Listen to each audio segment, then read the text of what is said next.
Student, उम्मीद करती हूँ आप सब खैर आफियत से होंगे। दिस इज मी उम्मे ऐमान। आज हम अपने एमडी कैट के सेकेंड लेक्चर को डिस्कस करेंगे और हमारा सेकेंड चैप्टर है एंजाइम। हम एंजाइम को अच्छे से समझेंगे क्योंकि इस चैप्टर से आपसे लॉजिकल रीजनिंग क्वेश्चन पूछे जा सकते हैं। ठीक है, हम वन बाय वन अपने हर टॉपिक को अंडरस्टैंड करते हैं। वेरी फर्स्ट, जैसा कि हमारा चैप्टर है उसका नाम है एंजाइम। आपसे अगर कोई वन वर्ड पूछे व्हाट इज एंजाइम, एंजाइम है क्या, एंजाइम किस तरीके की चीज है, क्या है, कहाँ प्रोड्यूस हो रहा है, स्ट्रक्चर कैसा है, कैरेक्टरिस्टिक क्या है। अगर आपसे कोई वन वर्ड पूछे what is enzyme, enzyme are biocatalyst. Enzyme एक किस्म का बायोकैटलिस्ट है, catalyst which speed up all the chemical reaction. Biocatalyst वो होते हैं जो किसी भी केमिकल रिएक्शन को स्पीड अप करते हैं, ठीक है, तेज करते हैं। अब वो स्पीड अप किस तरह करेंगे, किस किस चीजों के साथ मिलके करेंगे, उसे हम फर्दर समझेंगे। But first we understand what is an enzyme. Enzyme basically है क्या? एंजाइम एक बायोकैटलिस्ट है, यानी एंजाइम एक ऐसी चीज है जो केमिकल रिएक्शन को स्पीड अप करता है।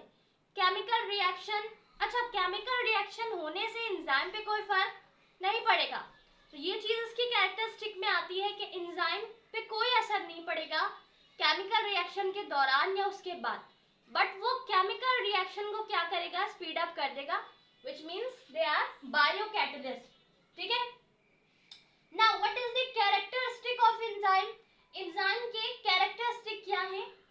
सबसे पहला, enzyme produce in protoplasm synthesized in the cell. Okay student, enzyme produce होते हैं प्रोटोप्लाज्म में। प्रोटोप्लाज्म को हमने इन डिटेल समझा था, ठीक है, पहले वाले लेक्चर में। प्रोटोप्लाज्म में हमने डिस्कस किया था कुछ एसेंशियल आयंस, कुछ मॉलिक्यूल प्रोड्यूस होते हैं, साथ ही हमने पढ़ा था कुछ स्पेसिफिक एंजाइम भी प्रोड्यूस होते हैं। एंजाइम प्रोड्यूस कहाँ पर होंगे? प्रोटोप्लाज्म में। अच्छा, वो सिंथेसाइज किस तरह होंगे? सेल के अंदर होंगे, सेल में होंगे, ठीक है। अच्छा, एंजाइम प्रोटीन इन नेचर है। अगर हम देखें एंजाइम नेचर में किस तरीके का है, नेचर में कैसा है, प्रोटीनियस इन नेचर, प्रोटीन नुमा है, ठीक है, प्रोटीन जैसा है एंजाइम। एंजाइम एक मैक्रोमोलेक्यूल ऑफ ग्लोबुलर प्रोटीन की तरह है, यानी हमने डिस्कस किया था प्रोटीन को जब, तो हमने समझा था हमारे पास प्रोटीन होता है, फाइब्रस प्रोटीन, ठीक है, मॉलिक्यूलर प्रोटीन जो हमारे पास था कि वो किस तरीके के स्ट्रक्चर का, किस टाइप का है। हमने डिस्कस किया था कि वो फाइब्रस प्रोटीन होता है, ग्लोब्यूलर प्रोटीन होता है ना। इसी तरह अगर हम एंजाइम की बात करें कि एंजाइम किस तरीके का प्रोटीन है, स्टूडेंट एंजाइम हमारे पास मॉलिक्यूलर जो बायो मैक्रोमोलेक्यूल है, ठीक है, मॉलिक्यूल यानी जो पॉलीमर है, उस पॉलीमर जैसा ग्लोबुलर प्रोटीन है विद हाई मॉलिक्यूलर वेट। अच्छा, इसका वेट ज्यादा क्यों होता है, हाई क्यों होता है? वेट हाई इसलिए होता है क्योंकि ये मैक्रोमोलेक्यूल है, ठीक है। अच्छा, साथ ही लिखा है they have also known protein part. अब ऐसा नहीं है कि एंजाइम में जितना हिस्सा है, जितना पार्ट है, वो सारा प्रोटीनस नेचर हो, कुछ नॉन प्रोटीन पार्ट्स भी अटैच होते हैं एंजाइम के साथ, ठीक है। आगे लिखा है enzyme act within the cell where they have produced called endoenzyme when at outside called exoenzyme। अब यहाँ पर जरा गौर कीजिएगा स्टूडेंट, एंजाइम को हम जो है ना वो दो तरीके से डिस्कस करते हैं, एज अ एंडोएंजाइम और एज अ एक्सोएंजाइम। हम उसे एंडोएंजाइम कब कहेंगे? जब वो सेल के अंदर रिएक्ट कर रहा हो, सेल के अंदर केमिकल रिएक्शन को स्पीड अप कर रहे हो, या कोई एक्टिविटी परफॉर्म कर रहा हो, या प्रोड्यूस हो रहा हो, तो हम कहेंगे कि वो एंडोएंजाइम है। और अगर सेल से बाहर हो तो हम उसे कहेंगे exoenzyme. Which is depend on its position, कि ये कहाँ पर है, इसकी लोकेशन कहाँ पर है, उस लिहाज से हम इसको नाम देंगे, ठीक है। आगे लिखा हुआ है they are specific in nature and function. अपने नेचर में स्पेसिफिक है, अपने फंक्शन में भी स्पेसिफिक है। Their activity act upon their certain ions called activators, which is very important कि स्टूडेंट एंजाइम की जो एक्टिविटी है वो एक्ट करती है किसके ऊपर? कुछ सर्टेन आयंस के ऊपर, साल्ट्स के ऊपर, जिसे हम एक्टिवेटर्स कहते हैं, ठीक है। इनको हम फर्दर मजीद डिटेल में समझेंगे। आगे लिखा है they have particular sites to react with substrates called active sites.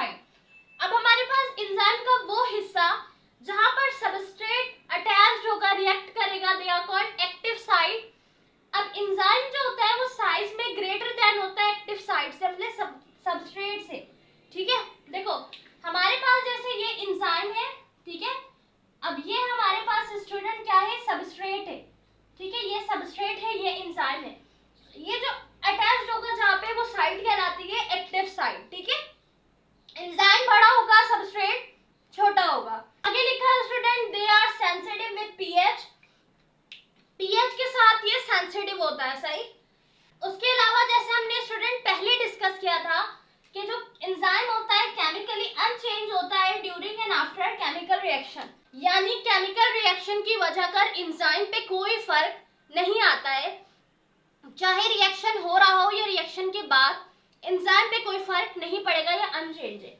सो ये कंप्लीट हमारे पास एंजाइम की कैरेक्टरिस्टिक्स थी।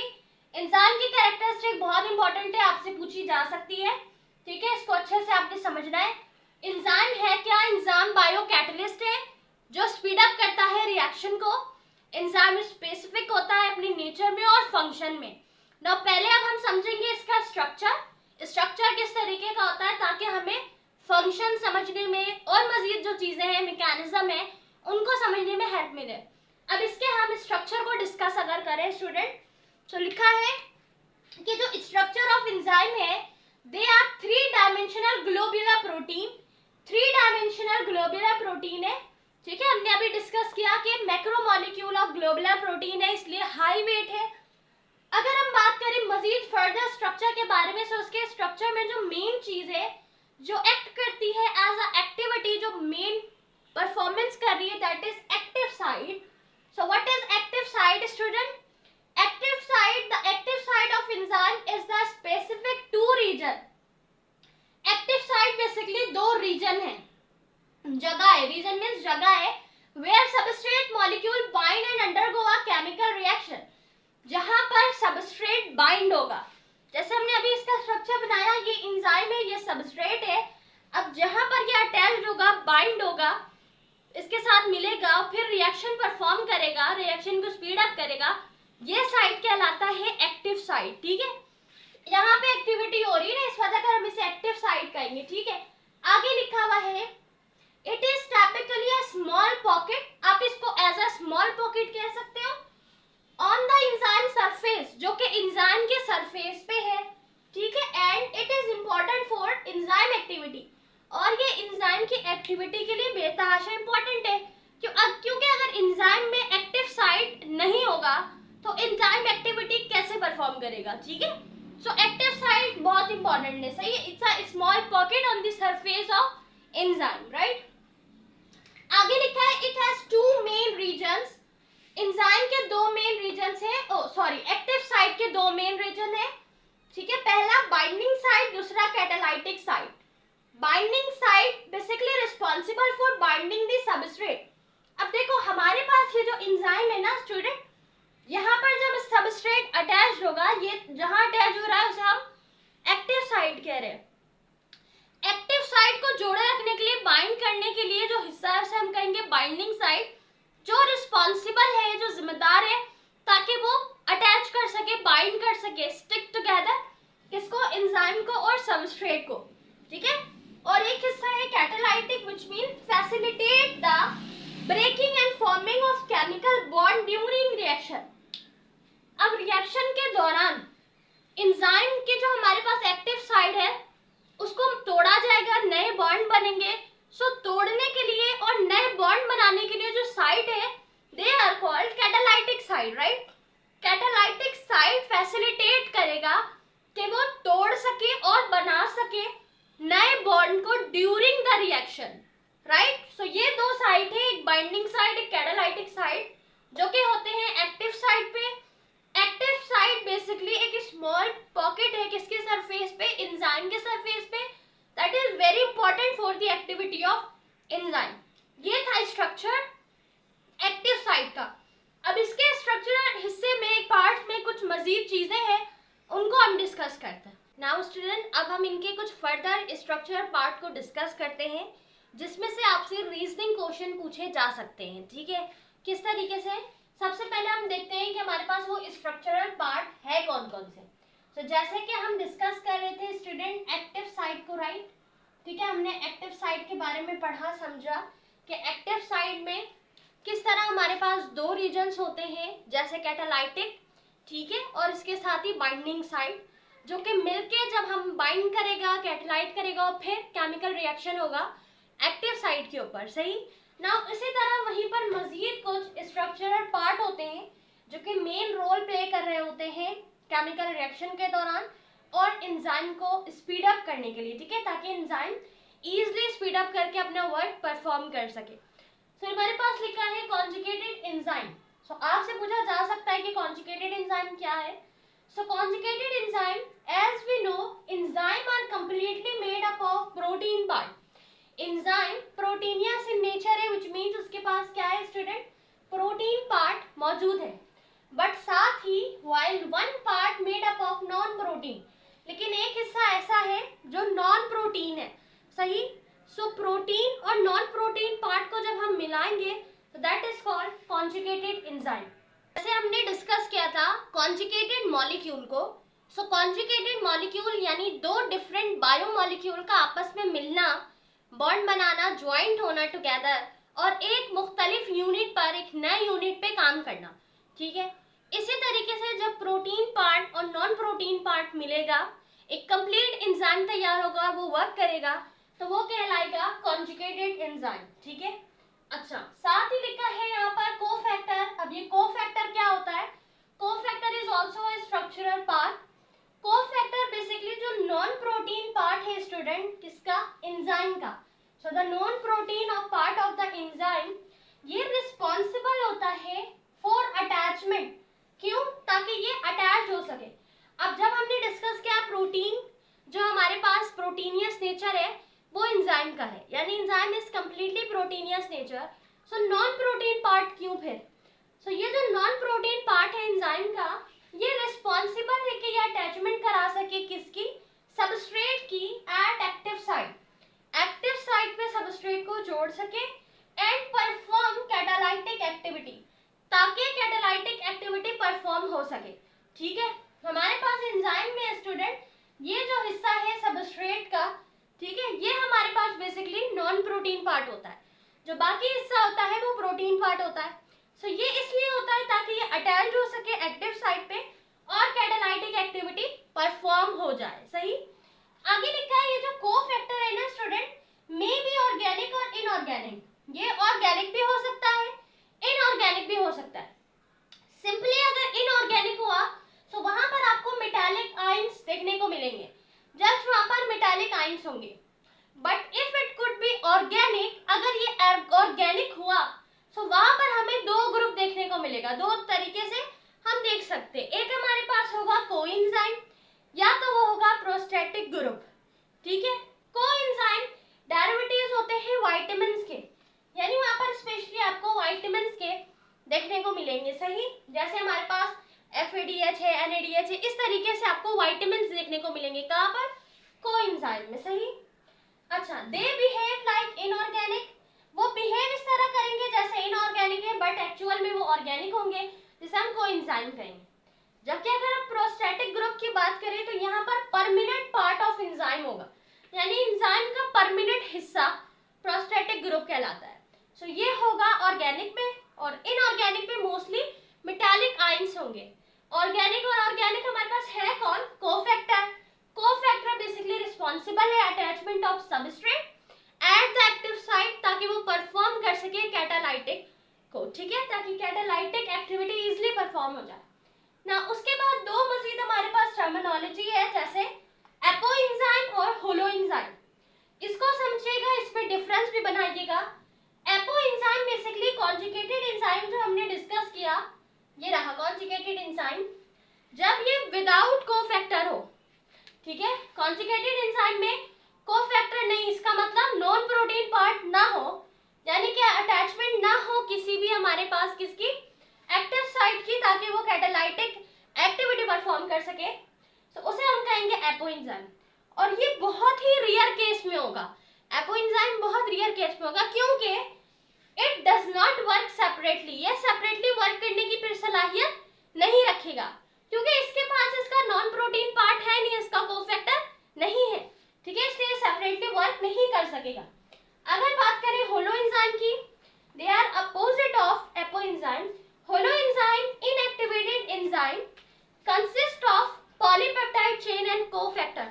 जब कोफैक्टर चेन बना दे पॉलीपेप्टाइड के साथ, तो वो हमारे पास एक्टिवेट हो जाएगा और कहलाएगा होलोएंजाइम। तो एपोएंजाइम, होलोएंजाइम, कोफैक्टर, कॉन्जुगेटेड एंजाइम, ये टर्मिनोलॉजीज, ये स्ट्रक्चर है हमारे पास, मजीद एक्टिव साइट के हिस्से में आते हैं। ये सारा एक्टिव साइट के हिस्से में आता है, राइट, ताकि वो इजीली अपना वर्क परफॉर्म कर सके।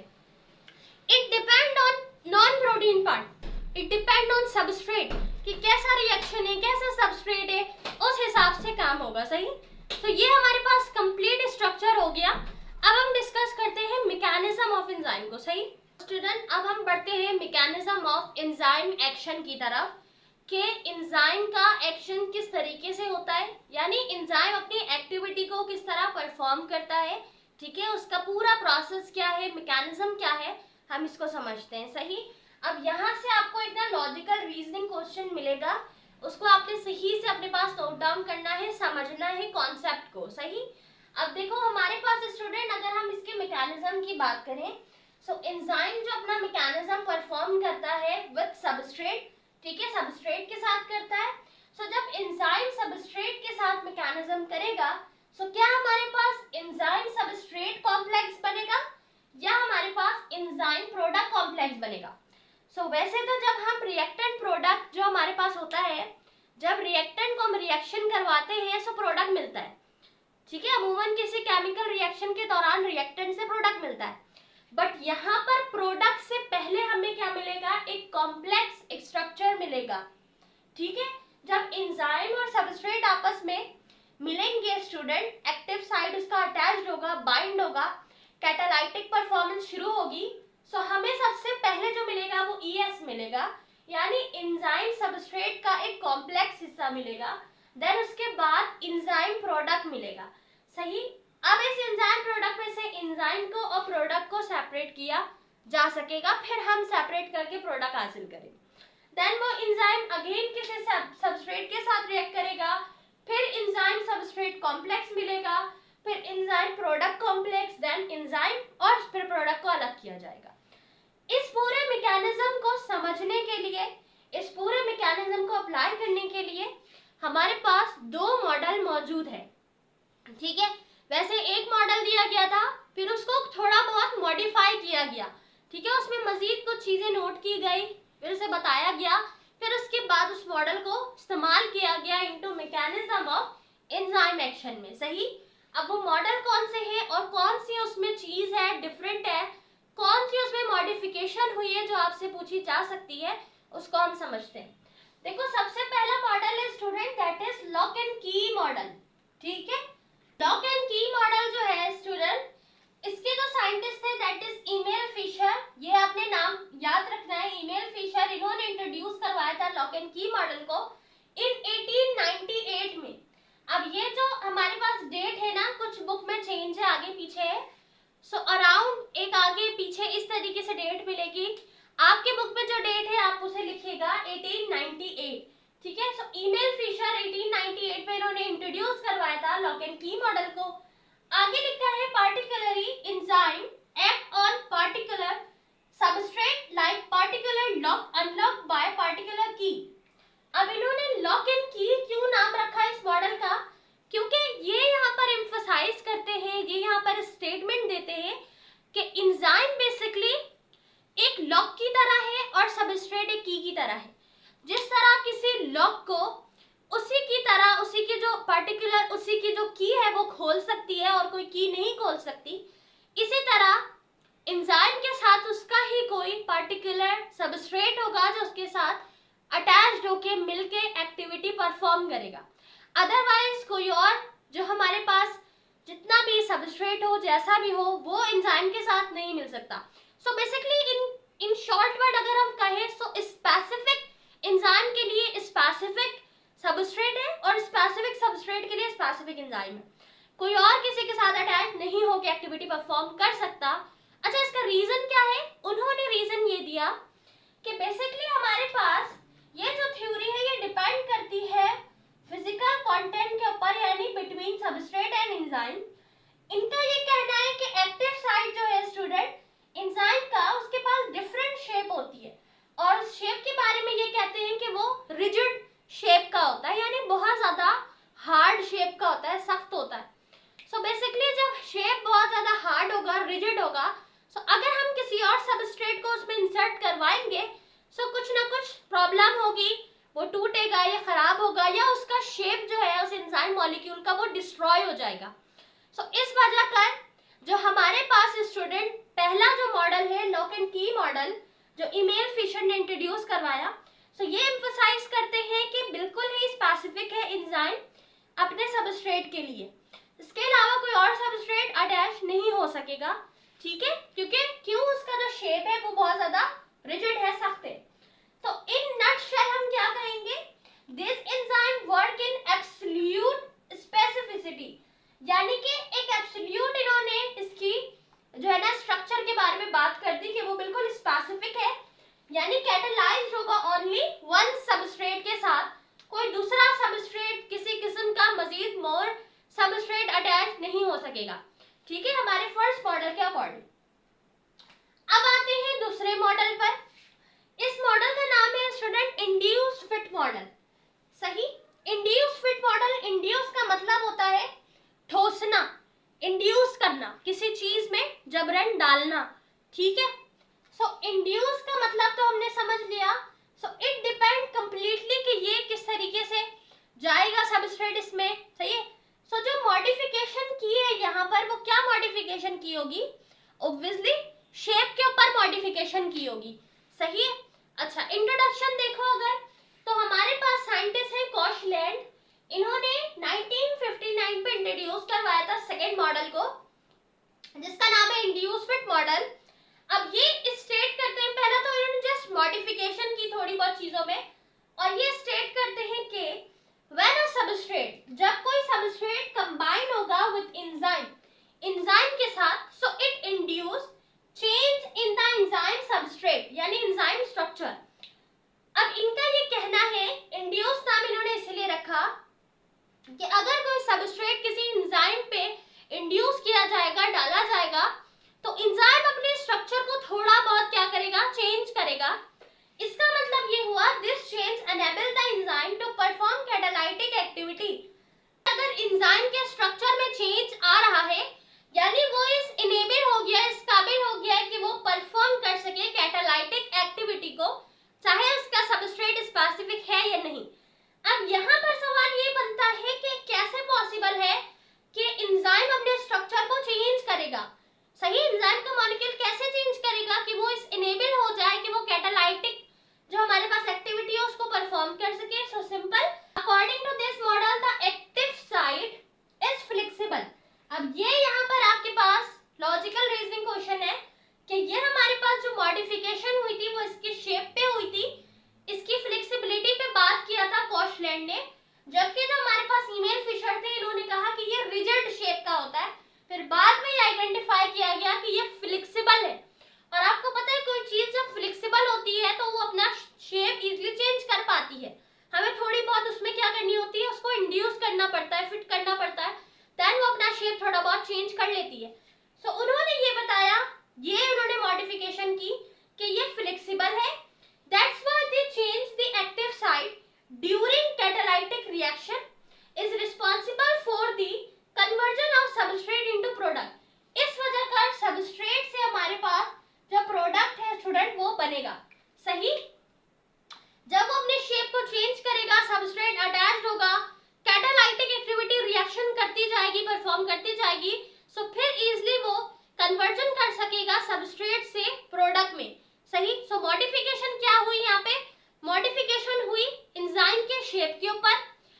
ईमेल फिशर ने कहा कि वो रिजिड है, टफ है, जबकि कॉशलैंड ने कहा वो फ्लेक्सिबल है, और जब फ्लेक्सिबल होगा तो शेप को इजीली चेंज करेगा, सही। सो ये हमारे पास दोनों मॉडल हैं। मॉडल आपसे पूछे जा सकते हैं रीजनिंग क्वेश्चन के लिहाज से, एमसीक्यूज के लिहाज से, इसलिए उसको सही से समझ के पढ़ना है आपने, ठीक है, इतना कोई टफ नहीं है, जस्ट इजी ये है कि पहले मॉडल में लॉक इन की कहा गया था कि स्पेसिफिक, यानी इसमें आपको स्पेसिफिसिटी बताई गई थी और इसमें आपको फ्लेक्सिबिलिटी बताई गई है, सही है। बस ये मॉडिफिकेशन हुई है यहाँ पे, ठीक है। अब हम अपने फर्दर टॉपिक को डिस्कस करते हैं। नाउ स्टूडेंट, अगर हम बात करें एंजाइम के फंक्शन की, सो सिंपल हमने डिस्कस किया, एंजाइम एक बायो कैटलिस्ट है जो केमिकल रिएक्शन को स्पीड अप करता है। बट अगर हम ये सवाल करें कि एंजाइम ये सारे काम करते किस तरीके से हैं, सो हमारे पास एक चीज है that is energy of activation. Energy of activation जो कि हेल्प करती है एंजाइम की ताकि वो इजीली रिएक्टेंट से प्रोडक्ट बना सके, ताकि वो इजीली रिएक्शन को स्पीड अप कर सके। ठीक है, एक्टिवेशन ऑफ एनर्जी है क्या? Activation energy is the minimum amount of energy required for a chemical reaction to occur. Activation energy एक ऐसी एनर्जी है जिसके हमें जरूरत पड़ती है केमिकल रिएक्शन को अकर कराने के लिए, यानी केमिकल रिएक्शन कराने के लिए जो एनर्जी लग रही है एक मिनिमम और स्पेसिफिक अमाउंट में, उसे हम कहेंगे एनर्जी ऑफ एक्टिवेशन। अगर हम इसे एग्जांपल से समझें, सो फॉर एग्जांपल अगर आपकी गाड़ी बीच रास्ते में बंद हो जाए, सही, तो उसको स्टार्ट करने के लिए हमें सम टाइम धक्का लगाना पड़ता है। सो वो जो धक्के की एनर्जी है that is called activation energy. सही है, एक्टिवेशन एनर्जी और energy of activation they both are same, आप दोनों तरीके से बोल सकते हैं। सो वो जो एनर्जी लग रही है ना धक्का लगाने के लिए गाड़ी को, that is activation of energy. इसी तरीके से फॉर एग्जांपल जब आपको आग लगानी हो लकड़ियों में, सो उसके लिए एक मीडियम चाहिए, यानी आप किसी ना किसी चीज से आग लगाओगे, चाहे वो मैच बॉक्स हो, चाहे वो लाइटर हो, कुछ भी हो सकता है। सो वो जो आप इस्तेमाल कर रहे हो, लाइटर अगर यूज कर रहे हो, सो वो लाइटर वहां पर as a medium of activation of energy है। ठीक है, सो एक्टिवेशन ऑफ एनर्जी एक मिनिमम अमाउंट है एनर्जी की जो कि रिक्वायर्ड होती है, जरूरत पड़ती है किसी केमिकल रिएक्शन को अकर करने के लिए। सो एंजाइम स्पीड अप करेगा by the help of energy of activation. Energy of activation minimum लगती है, मैक्सिमम नहीं लगती। क्यों?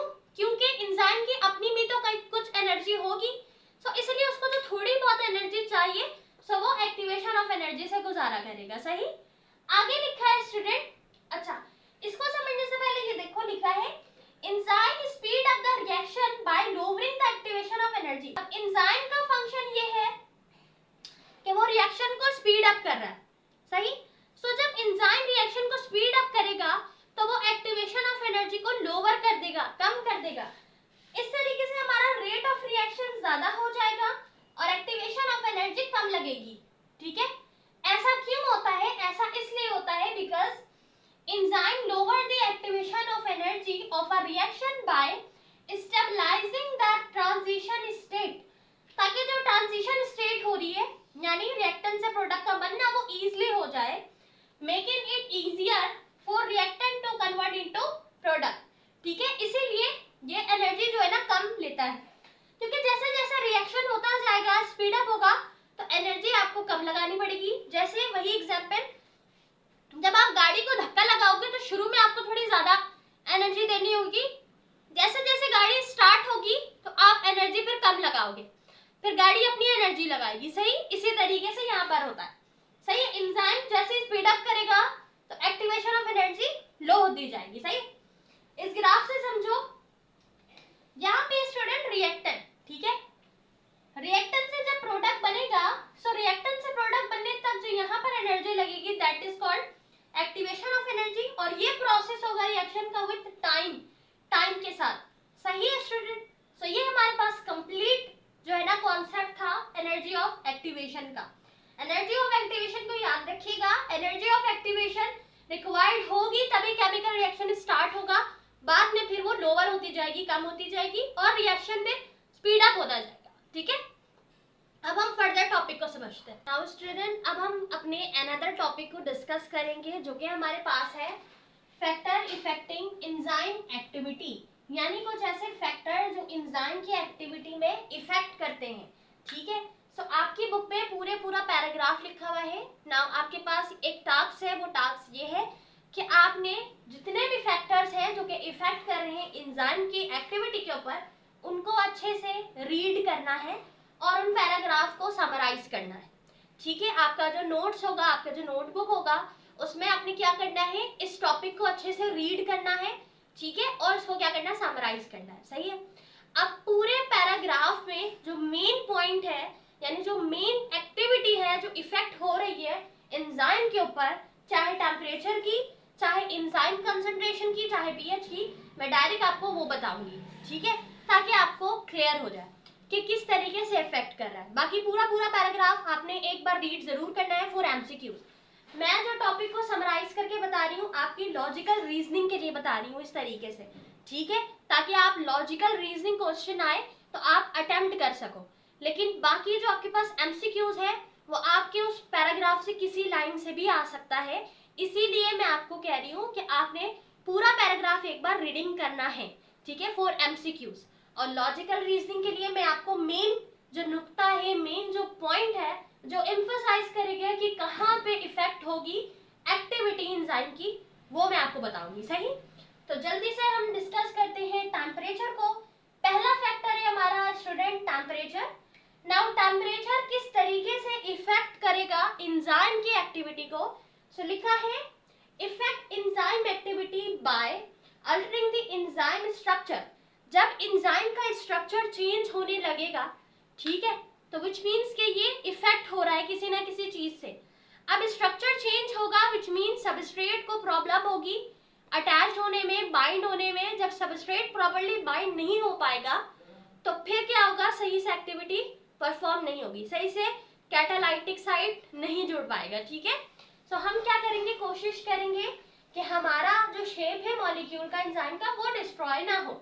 सही है ना, हमने डिस्कस किया था ना कि उन्होंने पहले मॉडल में यही बात की थी, जबकि सेकंड मॉडल में पता चला कि फ्लेक्सिबल है। नो, फिर भी कुछ ऐसी चीज है जो इसके स्ट्रक्चर को खराब कर रही है। सो वो कौन है, टेम्परेचर। अब सवाल यहाँ से ये पूछा जा सकता है कि टेम्परेचर किस तरीके से स्ट्रक्चर डिस्ट्रॉय करेगी। सो लिखा है extreme temperature can denature the enzyme. जो हमारे पास स्टूडेंट एक्सट्रीम का मतलब होता है एक्सटेंसिव, यानी ज्यादा, हद से ज्यादा। एक्सट्रीमली जब टेम्परेचर मिलेगा, हीट दी जाएगी, तो मॉलिक्यूल एंजाइम का क्या होगा, डीनेचर होता जाएगा, जीरो पर जाएगा, डीनेचर होगा, ठीक है। सो ये सबस्ट्रेट के लिए प्रॉब्लम करेगा ना, फिर इस तरह रिएक्शन से प्रोडक्ट बनने तक प्रॉब्लम होगी। सही है। सो जब हमारे पास वन वर्ड आंसर है किसका, कि टेम्परेचर किस तरह एंजाइम की एक्टिविटी को इफेक्ट कर रहा है, उसके शेप को, स्ट्रक्चर को किस तरह डिस्ट्रॉय कर रहा है, उसे डीनेचर करके। डीनेचर किस तरह करेगा, जब टेम्परेचर एक्सट्रीम हो जाएगा, ज्यादा हो जाएगा, तो हमारे पास एंजाइम मॉलिक्यूल डीनेचर हो जाएगा। सही है। बाकी पैराग्राफ में जितनी चीजें लिखी हैं सब रीड कीजिएगा एमसीक्यूज के लिए, लॉजिकल क्वेश्चन आपके पास यही है। सही है। नाउ सेकंड हमारे पास फैक्टर है that is effect of pH. PH का इफेक्ट करना एंजाइम की एक्टिविटी के ऊपर किस तरीके से, लिखा है each enzyme has an optimal pH range. अब हमारे पास एक ऑप्टिमम क्या होता है, पीएच रेंज होता है। हर एंजाइम का अपना एक ऑप्टिमम पीएच है, ना ज्यादा ना कम, एक उसकी एवरेज है। सही। अब जब उससे वो बढ़ना शुरू होगा, ठीक है, एंजाइम, तो स्ट्रक्चर क्या होगा, रिड्यूस होगा, इट्स वजह का एक्टिविटी भी रिड्यूस होगी, स्ट्रक्चर डिस्ट्रॉय करेगा। पीएच स्टूडेंट ज्यादा हो या कम हो तो किस तरह इफेक्ट करेगा, कि हमारे पास एक्टिविटी रिड्यूस होना शुरू हो जाएगी। सो एक्टिविटी रिड्यूस होगी तो प्रॉपर्ली प्रोडक्ट हमारे सामने प्रोडक्ट बनके नहीं आएगा। सही है ना। अब हम बात करते हैं थर्ड फैक्टर की, that is enzyme concentration. Enzyme concentration का पैराग्राफ सही से पढ़िएगा, ग्राफ भी दिया हुआ है उसको भी समझिएगा। मेन लॉजिकल रीजनिंग की तरफ अगर आए तो आपसे पूछा जाएगा कि एंजाइम कंसंट्रेशन किस तरह इफेक्ट कर रही है, ठीक है, किस चीज का रेट बढ़ रहा है या कम हो रहा है। So basically increase enzyme concentration generally increase होगा एंजाइम की कंसंट्रेशन, सो इंक्रीज होगा rate of reaction. So rate of reaction बढ़ेगा विच मींस डायरेक्टली एक्टिविटी पे इफेक्ट करेगा, ठीक है ना। तो एक्टिविटी पे इफेक्ट किस तरह हो रहा है, रेट ऑफ रिएक्शन के बढ़ने की वजह का। और रेट ऑफ रिएक्शन क्यों बढ़ा, एंजाइम की कंसंट्रेशन बढ़ने की वजह का। सो जब आपके पास इतने सबस्ट्रेट नहीं है जितना एंजाइम है, तो एक्टिविटी कैसे होगी, एक्टिविटी बढ़ेगी, रिएक्शन बढ़ेगा, प्रोडक्ट आपको सही नहीं मिलेगा। बिल्कुल इसी तरह हमारे पास अगर एंजाइम कम हो और सबस्ट्रेट की कंसंट्रेशन बढ़ जाए, higher substrate concentration increase the rate of reaction. So इसी तरह रेट ऑफ रिएक्शन बढ़ेगा until the enzyme become saturated. कब तक बढ़ता जाएगा, तब तक बढ़ता जाएगा जब तक हमारे पास एंजाइम सैचुरेटेड ना हो जाए। सही। सो इसको जल्दी से सम अप करते हैं, ठीक है, समराइज करते हैं ताकि आसानी हो जाए। हमने सिंपली यहाँ पे कुछ लॉजिकल रीजनिंग को आइडेंटिफाई करना है। पहली चीज, how temperature effect on activity of enzyme, how pH effect, how enzyme concentration and also how substrate concentration effect on enzyme activity. So the one word answer is temperature effect when it's extreme high. जब extreme high होगा तो enzyme को denature करेगा, ठीक है। Student pH एक optimum range के ऊपर है स्पेसिफिक एंजाइम का, बढ़ेगा या कम होगा तो फिर असर दिखाएगा अपना एंजाइम की एक्टिविटी के ऊपर। कंसंट्रेशन एंजाइम की ज्यादा होगी, सबस्ट्रेट की कम, रिएक्शन बनता जाएगा, प्रॉब्लम क्रिएट करेगा, ठीक है, इंक्रीज होता जाएगा रेट ऑफ रिएक्शन में। इसी तरह सबस्ट्रेट की कंसंट्रेशन बढ़ा दे और एंजाइम कम है तो रिएक्शन नहीं होगा, ठीक है, रेट तो बढ़ेगा, कब तक बढ़ता रहेगा, जब तक एंजाइम सैचुरेटेड ना हो जाए, सही। सो ये हमारे पास कुछ फैक्टर थे, मैंने आपको वन वर्ड लॉजिकल रीजनिंग के एस्पेक्ट से समझा दिया। नाउ एमसीक्यूज के पॉइंट ऑफ व्यू से ये आपके ऊपर टास्क है आपका कि आपने सही से उसको अंडरस्टैंड करना है, कि आप बेहतर तरीके से समझो, बेटर अंडरस्टैंडिंग और एमसीक्यूज को अच्छे से अटेम्प्ट कर पाओ, सही है। बाकी इस टॉपिक के एमसीक्यूज मैं आपको मजीद बनाकर दूंगी टेस्ट की सूरत में, सही। अब हम फर्दर टॉपिक को समझते हैं स्टूडेंट, अब हम अपने फर्दर टॉपिक को डिस्कस करते हैं, ठीक है। तो हमारे इस चैप्टर का जो मजीद टॉपिक है दैट इज एंजाइम इनहिबिशन। अब समझते हैं एंजाइम इनहिबिशन क्या होता है स्टूडेंट। लिखा है enzyme inhibition is the process by which the activity of an enzyme is reduced. इसका मतलब ये हुआ कि एंजाइम की एक्टिविटी पे इफेक्ट ना सिर्फ कुछ फैक्टर्स की वजह कर, बल्कि हमारे पास कुछ इनहिबिटर होते हैं जिनकी वजह कर एक्टिविटी रिड्यूस हो सकती है, ठीक है। सो वो प्रोसेस जिसमें इनहिबिटर, ठीक है, इनहिबिटर क्या करें, रिड्यूस करें या फिर स्टॉप कर दें किसको, एंजाइम मॉलिक्यूल की एक्टिविटी को, सो वो हमारे पास कहलाता है एंजाइम इनहिबिशन, वो प्रोसेस कहलाता है। Enzyme inhibition is the process और रिड्यूस या स्टॉप करने वाला जो है मॉलिक्यूल है उसे हम इनहिबिटर कहेंगे। सो इनहिबिटर इज अ मॉलिक्यूल जो कि स्टॉप करेगा, रिड्यूस करेगा एंजाइम की एक्टिविटी को, और इस पूरे फिनोमेना को, पूरे प्रोसेस को हम कहेंगे एंजाइम इनहिबिशन, सही। अब एंजाइम इनहिबिशन की कुछ टाइप होती है, यानी डिफरेंट टाइप के इनहिबिटर मॉलिक्यूल होते हैं जो मुख्तलिफ तरीकों से एंजाइम की एक्टिविटी को, ठीक है, रोकते हैं या फिर कम कर देते हैं। तो वो कौन कौन सी टाइप है, पहला लिखा है कॉम्पिटिटिव इनहिबिशन। कॉम्पिटिटिव इनहिबिशन का क्या मतलब, occur by molecule which are very similar to the substrate, यानी एंजाइम के साथ अटैच होने वाला जो सबस्ट्रेट है वो रियल ओरिजिनल सबस्ट्रेट नहीं है, बल्कि वो एक इनहिबिटर मॉलिक्यूल है। चूंकि वो बहुत ज्यादा मिलता जुलता है, सिमिलर है, सो वो बाइंड हो जाता है एक्टिव साइट में इंस्टेड ऑफ ओरिजिनल सबस्ट्रेट, सही है। यानी कि एंजाइम की जो हमारे पास एक्टिव साइड है वहां पर ओरिजिनल सबस्ट्रेट को जुड़ना था ताकि क्या हो सके, प्रोडक्ट बन सके, ठीक है, केमिकल रिएक्शन हो सके। बट यहाँ पर हुआ क्या, ओरिजिनल सबस्ट्रेट अटैच नहीं हुआ, बल्कि सिमिलर, उससे मिलता जुलता एक इनहिबिटर मॉलिक्यूल आके अटैच हो गया। सो वो क्या करेगा, या तो एक्टिविटी को रोक देगा या फिर वो क्या करेगा स्टूडेंट, उसको रिड्यूस कर देगा। सो ये प्रोसेस कहलाएगा एंजाइम इनहिबिशन। और जो सिमिलर मॉलिक्यूल हो, सिमिलर इनहिबिटर हो, वो हमारे पास कहलाता है कॉम्पिटिटिव इनहिबिशन। दूसरी टाइप है non competitive inhibition. Non competitive कौन सा होता है, it is the type of inhibition when a molecule bind with enzyme at any site except the active site. यानी ये तो सिमिलर नहीं होता, इसलिए ये एक्टिव साइट से अटैच नहीं होता, तो ये क्या करता है, किसी दूसरी तरफ जाके अटैच हो जाता है। तो जब अटैच होता है तो एंजाइम को लगता है कि भाई हमारे पास सबस्ट्रेट आ गया है और रिएक्शन शुरू किया जाए। अब रिएक्शन शुरू होता है तो या तो वो बहुत रुक रुक के चलता है या रुक जाता है, या वो रिड्यूस करता जाता है एक्टिविटी एंजाइम की, सही है, एंजाइम मॉलिक्यूल को खराब करता है। सो नॉन कॉम्पिटिटिव जो सिमिलर तो ना हो बट ऐसा इनहिबिटर मॉलिक्यूल जो अटैच हो जाए किसी दूसरी साइट पे एंजाइम के, सही। अच्छा लिखा है this binding site which are away from active site are called allosteric site, सही है, एलो मींस अवे। अब वो इनहिबिटर मॉलिक्यूल जो अवे, दूर है किससे, एक्टिव साइट से, उस मॉलिक्यूल को हम कहेंगे एलोसेट्रिक साइट, ठीक है, क्योंकि एलोस मतलब अवे, दूर। तीसरी टाइप हमारे पास है स्टूडेंट अनकॉम्पिटिटिव इनहिबिशन। अनकॉम्पिटिटिव यानी कि it is also known as anti competitive. So anti competitive क्यों कह रहे हैं, क्योंकि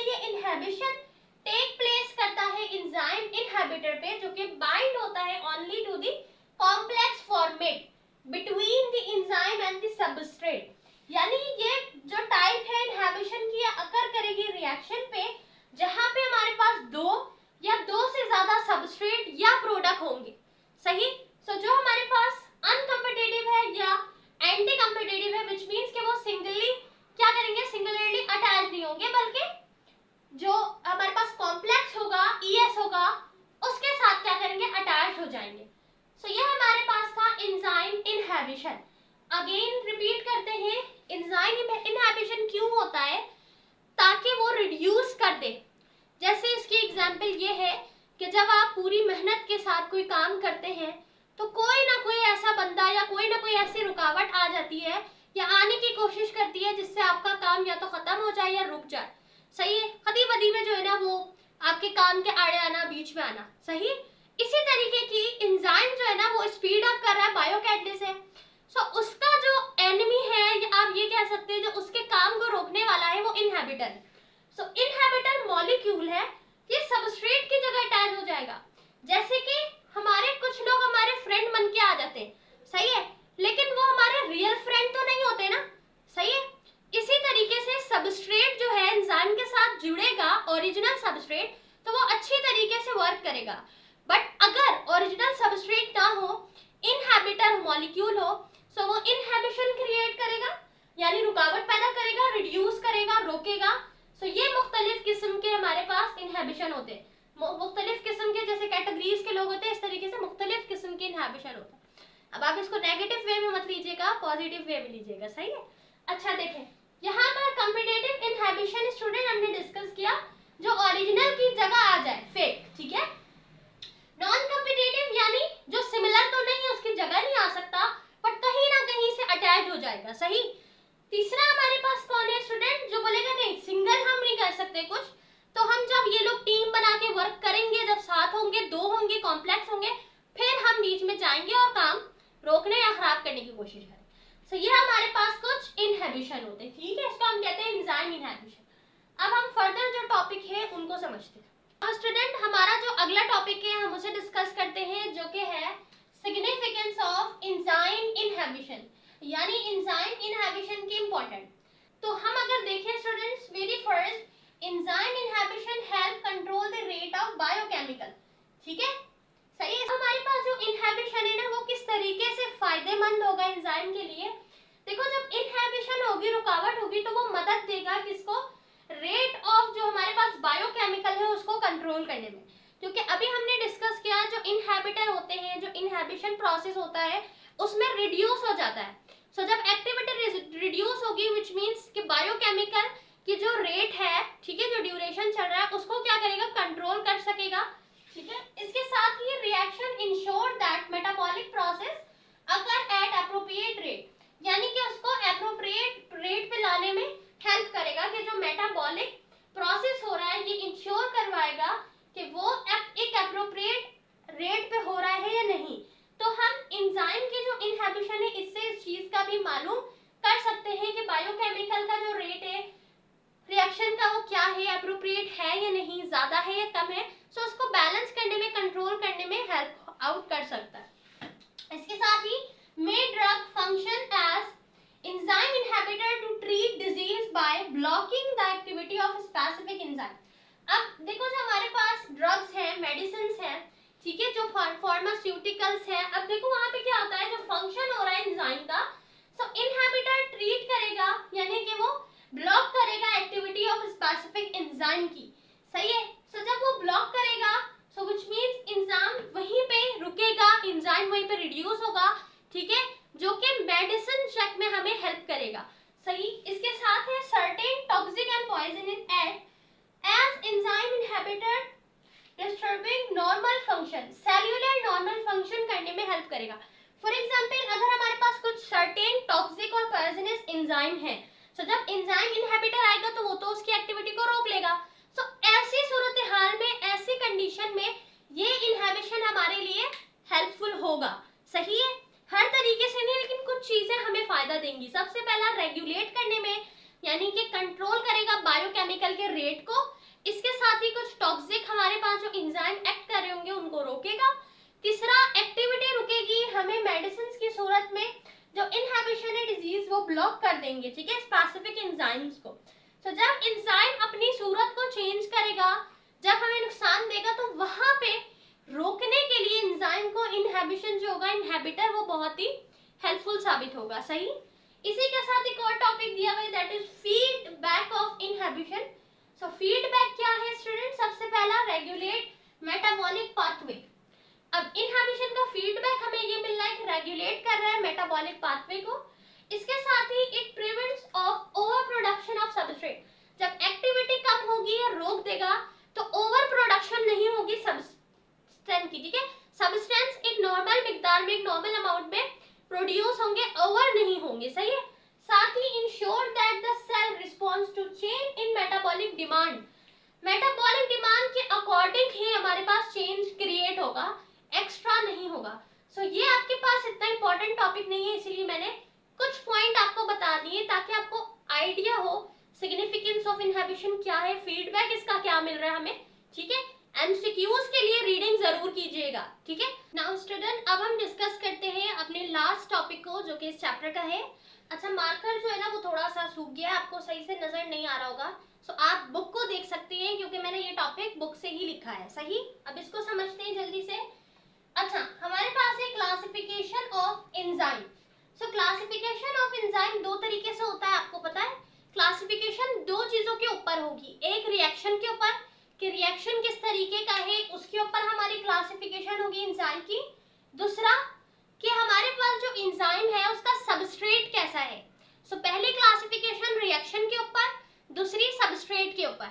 सो अभी हम डिस्कस कर रहे हैं classification of enzyme upon reaction base. Reaction base के ऊपर हम डिस्कस कर रहे हैं। सो सबसे पहला हमारे पास है ऑक्सीडो रिडक्टेस।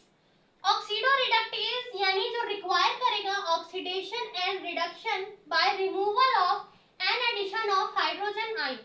सही। सो बेसिकली ऑक्सीडो रिडक्टेस हमारे पास ये रिएक्शन जो है, इसकी क्लासिफिकेशन सबसे पहली एंजाइम की होगी जो रिक्वायर करेगी ऑक्सीडेशन को, रिडक्शन को by removal of and addition of hydrogen ion.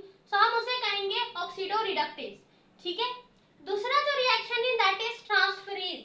Transferase यानी कि transfer, responsible to transfer group of one substrate to another, यानी कि ट्रांसफर करेगा एक ग्रुप को, किसका? सबस्ट्रेट के ग्रुप को किसी दूसरे में। सही। सो ये रिएक्शन हमारे पास कहलाएगा ट्रांसफरेज। तीसरा रिएक्शन है that is hydrolase. Hydrolase means these are digestive enzyme. अब ये आप याद रखिएगा एमसीक्यूज के लिए, हाइड्रोलेज आर डाइजेस्टिव एंजाइम है जो रिस्पांसिबल है to break down of bond by H2O and convert oligomers into monomer. अब यहाँ पे हाइड्रोलाइसिस प्रोडक्ट हमारे पास जो है ना वो प्रोसेस हो रहा है, हाइड्रोलाइसिस, इसलिए हम इसे हाइड्रोलेज कह रहे हैं। सो देखो वहां से हो क्या रहा है, ये डाइजेस्टिव एंजाइम है व्हिच मींस ब्रेक डाउन करेगा, तोड़ेगा। सो रिस्पांसिबल है ब्रेक डाउन करने के लिए। अब ये तोड़ेगा किस तरह? By water molecule, water molecule के जरिए तोड़ेगा, इसीलिए हम इसे हाइड्रोलेज कह रहे हैं, ठीक है। किसमें तोड़ेगा? ओलिगोमर्स को तोड़ेगा, मोनोमर में। सही। उसके बाद है लाइस।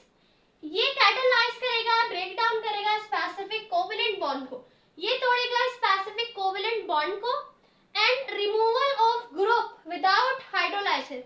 यहाँ पर वाटर की नीड नहीं होगी तो विदाउट हाइड्रोलाइसिस लिखेंगे। सो ये याद रखिएगा, लाइस में वाटर मॉलिक्यूल का जिक्र नहीं है, ये विदाउट हाइड्रोलाइज जो है ना वो तोड़ेगा। सही। किसको तोड़ेगा? कोवेलेंट बॉन्ड को तोड़ेगा।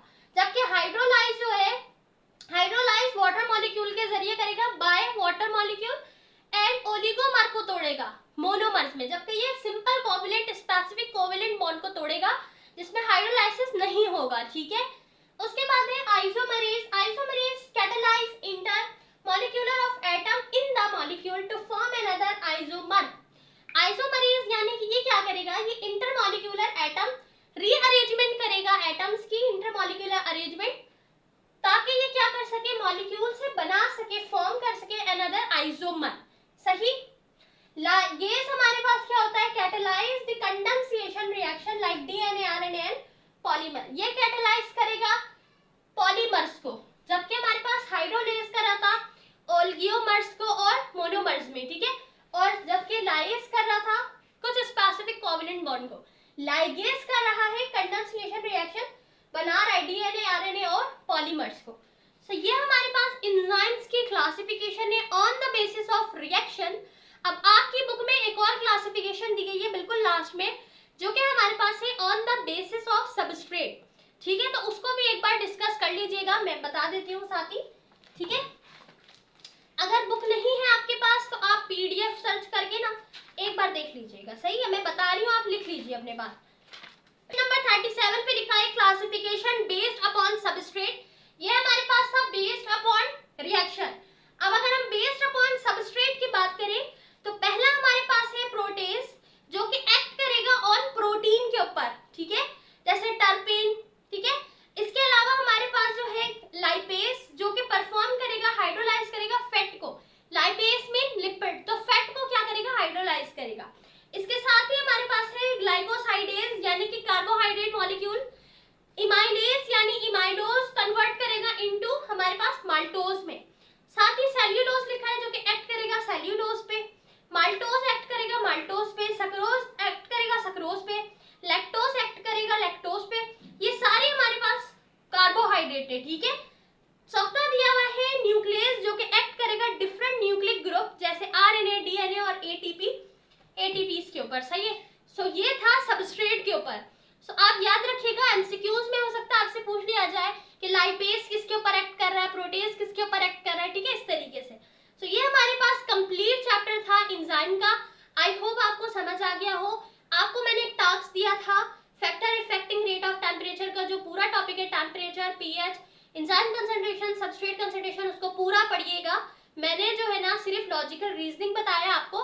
पूरा इसलिए पढ़ना है क्योंकि बायोलॉजी में एमसीक्यूज बुक से ही आएगा, बुक के हर लाइन में से एमसीक्यूज दे दिया जाएगा। तो बुक को अच्छे से पढ़ो। ठीक है, फर्स्ट ईयर की और सेकंड ईयर की बुक को। कोई चीज ना समझ आई हो कमेंट में आप पूछ सकते हैं। Thank you so much for watching. अपना रखिए बहुत सारा ख्याल। मिलते हैं नेक्स्ट लेक्चर में, जब तक के लिए अल्लाह हाफिज।